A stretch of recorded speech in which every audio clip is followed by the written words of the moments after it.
This is Jordan Tower with JT News. Make sure you smash that like button, smash that subscribe, and let's get right into the news. All right, so Rick Ross has kept music hot for a long time. Now, he talks about 50 Cent today. Now, Rick Ross is the only person to not take a huge L to 50 Cent.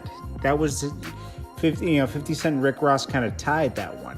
50 Cent didn't beat him in that.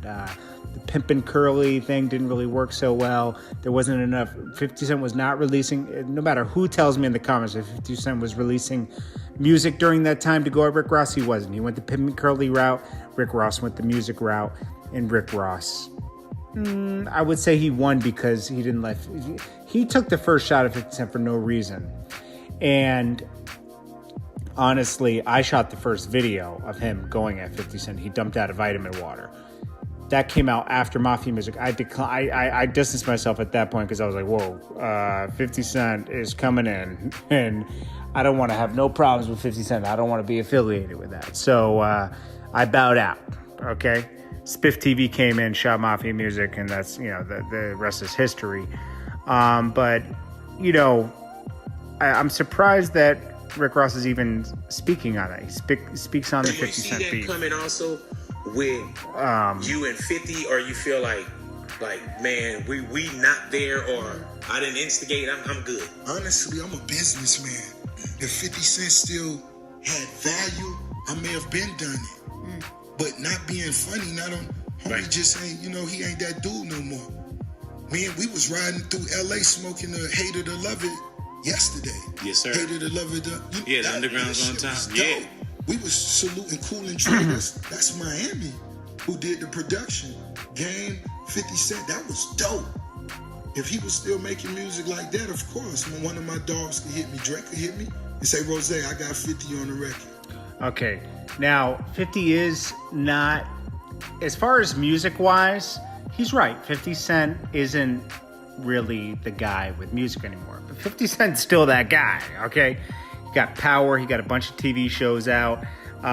He's definitely has more of a buzz than Rick Ross does, just period, as far as social media and everything. So Rick Ross and him are both thriving on their own. Rick Ross has Checkers, Wingstops. He's getting more into just like franchise type of businesses, making money. And, his music is doing well still. But 50 Cent has more of a presence. That's all I could say about that. It's just the facts, So, 50 Cent responded, and he basically, what did he say right here?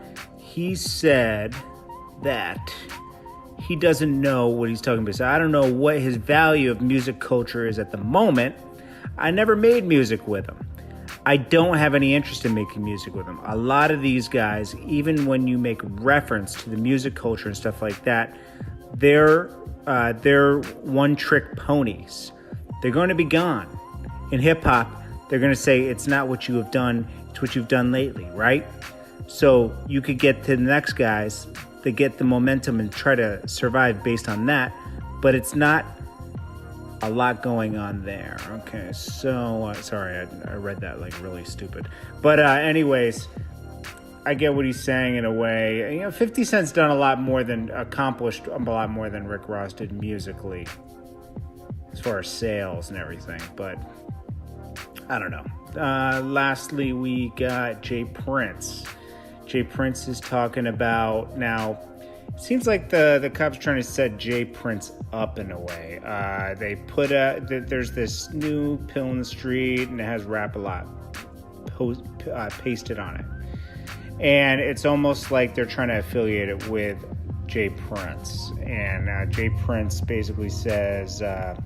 He says, all my adulthood life, I have been trying to avoid being set up by the law enforcement in the streets. I vowed with an oath to God in my early 20s to never contribute to this aspect of the game anymore in my life. So you can imagine how I'm feeling about this violation that's taking place in the streets of Houston with my brand Rap-A-Lot Records on this pill. I need to know if the police or the streets are behind this because it's a violation. If you are caught making, selling, using narcotics with my branding illegally imprinted on them, you're in violation and will have bigger problems than just the police. Let the search begin. Mob types, family, and friends get at me with information. Yeah, because that's dangerous, man. Someone's trying to set him up and take him down. Successful man, a feared man, but a respected man. Right, so Young Buck pleaded with Jay Prince to get involved with this dispute with 50 Cent. Now, the only thing Jay Prince got involved with was he made sure, and this is already kind of settled, but he kind of advised Young Buck on how to deal with the debt to 50 Cent. He owed 50 Cent $250,000 because 50 Cent signed Young Buck for the second time, and Young Buck crossed him for the second time, and he had to let him go. Because if you don't know, Young Buck was on G Unit, went against G Unit, 50 let him go. Then he came back a few years later after he came out of jail, like around 2013 or something, re-signed with 50, was on 50's, just praising 50 in every post. You know, he's very grateful to be back. And then all of a sudden when 50 started shifting to TV, Young Buck got in his feelings, started calling 50 out like, I wrote this record, and it was just south from there. So 50 just shelved him. Now, he says the only way Young Buck will get released is if he, pays off this financial thing. So the debt, 50 also loaned Young Buck money to help him with some financial difficulties around that time. So, Young Buck's 50 Cent led to his music catalog being put up for auction because that's the only way to address the debt. Young Buck discussed debt interviews with Raquel Harper and Ed Clay. Young Buck included in debt bankruptcy filing to 50 Cent to provide receipts to be paid. Young Buck eventually paid off the debt. He also had to pay off some other debts that he had, like I think his house and some other stuff. But, Jay Prince did advise him on that situation. Jay Prince, though, does not like 50 Cent. I think that's why he kind of stepped in. He sides more with Preem, and you could see that recently in a post where he's saying his condolences to Irv Gotti. And it's a picture of Irv Gotti, Preem, Gotti's brother, and him. Anyways, this is Jordan Tower with JT News. Make sure you smash that like button, smash that subscribe button. I'll check you guys in the next one. Peace.